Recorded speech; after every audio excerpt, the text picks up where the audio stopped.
Hello, ഇന്ന് പുതിയ വീഡിയോയിലേക്ക് എല്ലാവർക്കും സ്വാഗതം.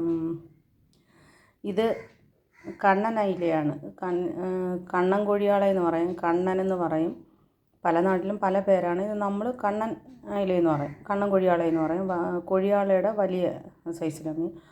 അപ്പം ഞാനിതൊന്ന് പൊരിക്കാനെ കൊണ്ട് അരപ്പ് പുരട്ടി വെച്ചാൽ ഇത് പുരട്ടിയേക്കുന്ന അരപ്പ് കുരുമുളകും മുളക് പൊടിയും മഞ്ഞൾപ്പൊടിയും ഉപ്പും പുരട്ടി വെച്ച്. ഇനി നമുക്ക് ഇഞ്ചിയും വെളുത്തുള്ളിയും എന്താണ്ട് മൂന്നാല് പച്ചമുളകും ഒരു 5-6 ചുവന്നുള്ളിയും കൂടി ഇട്ട് ഇതൊന്ന് അരച്ച് ഇതും കൂടെ പേസ്റ്റാക്കി ഇതിനകത്തോട്ടൊന്ന് പുരട്ടി വെക്കാം.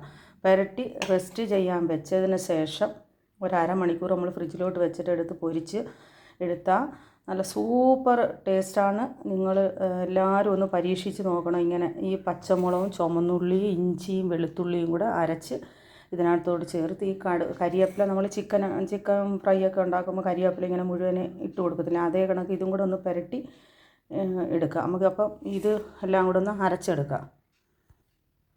അതുകൊണ്ട് ഇഞ്ചിയും ചുവന്നുള്ളിയും വെളുത്തുള്ളിയും പച്ചമുളകും കൂടെ അരച്ച് എടുത്തുകൊണ്ട് അതും കൂടി ഇതിന് നമുക്ക് ഇതിലോട്ടൊന്ന് പുരട്ടി കൊടുക്കാം. ഇതെല്ലാം എൻ്റെ പരീക്ഷണങ്ങളാണ്. പരീക്ഷിച്ച് ഇവിടെ നല്ല രുചിയാണെന്ന് പറയുമ്പം ഞാനത് വീണ്ടും ചെയ്യും. ഇതിനകത്ത് ഇച്ചിരി മല്ലിയിലയും കൂടെ ചേർത്തെങ്കിൽ നല്ലതായിരുന്നു. നമുക്കിപ്പോൾ മല്ലിയില ഇല്ലാത്തത് കൊണ്ട് ഞാൻ ഇതൊന്ന് പുരട്ടി യോജിപ്പിച്ചെടുക്കാം. മസാലക്കൂട്ടെല്ലാം പുരട്ടി യോജിപ്പിച്ചിട്ടുണ്ട്. ഇനി ഇത് നമുക്ക് ഫ്രിഡ്ജിലോട്ടൊന്ന് ഒരു അരമണിക്കൂർ നമ്മൾ കഴിക്കാൻ നേരത്ത് എടുത്ത് പൊരിക്കുന്നതാണ് നല്ലത്. അപ്പോൾ ചൂടോടെ നല്ല സൂപ്പർ ടേസ്റ്റായിരിക്കും. ഇത് വെറുതെ പറയുന്നതല്ല.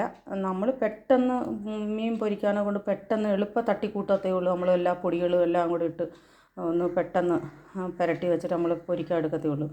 ഇത് ചുവന്നുള്ളിയും വെളുത്തുള്ളി ഇഞ്ചിയും പിന്നെ പച്ചമുളകും മല്ലിയില ഉണ്ടെങ്കിൽ ഏറ്റവും നല്ലത്. മല്ലിയില ഇല്ലായിരുന്നു എനിക്കിപ്പം, അതുകൊണ്ട് മല്ലിയില ഞാൻ അരച്ചില്ല.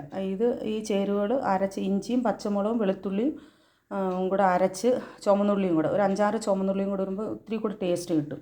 ചുവന്നുള്ളിയും കൂടെ അരച്ച് ഇതിനകത്ത് പുരട്ടിയിട്ട് മഞ്ഞൾപ്പൊടിയും മുളക് പൊടിയും ഉപ്പും മഞ്ഞൾപ്പൊടിയും കൂടെ അതും പുരട്ടി കരിവേപ്പിലയും കൂടെ ഇട്ട് പുരട്ടി റെസ്റ്റ് ചെയ്യാൻ നമുക്ക് വെച്ചിട്ട് ഒരു അരമണിക്കൂർ കഴിഞ്ഞെടുത്ത് പൊരിച്ചെടുത്ത് ചൂടോടെ കഴിക്കുന്ന നല്ല സൂപ്പർ ടേസ്റ്റാണ്. നമ്മൾ അത് പറഞ്ഞറിയിക്കാൻ പറ്റത്തില്ല അതിൻ്റെ ആ ടേസ്റ്റിൻ്റെ ഇത്. അപ്പോൾ എല്ലാവരും നിങ്ങളൊന്ന് ട്രൈ ചെയ്ത് നോക്കുക. എൻ്റെ വീഡിയോ ആദ്യമായിട്ട് കാണുന്നവർ എനിക്ക് സബ്സ്ക്രൈബ് ചെയ്യുക, ലൈക്ക് ചെയ്യുക, ഷെയർ ചെയ്യുക, പിന്നെ കമൻറ്റ് ഇടുക. ഇതൊന്ന് പരീക്ഷിച്ചിട്ട് നിങ്ങൾ കമൻറ്റും ഇടുക.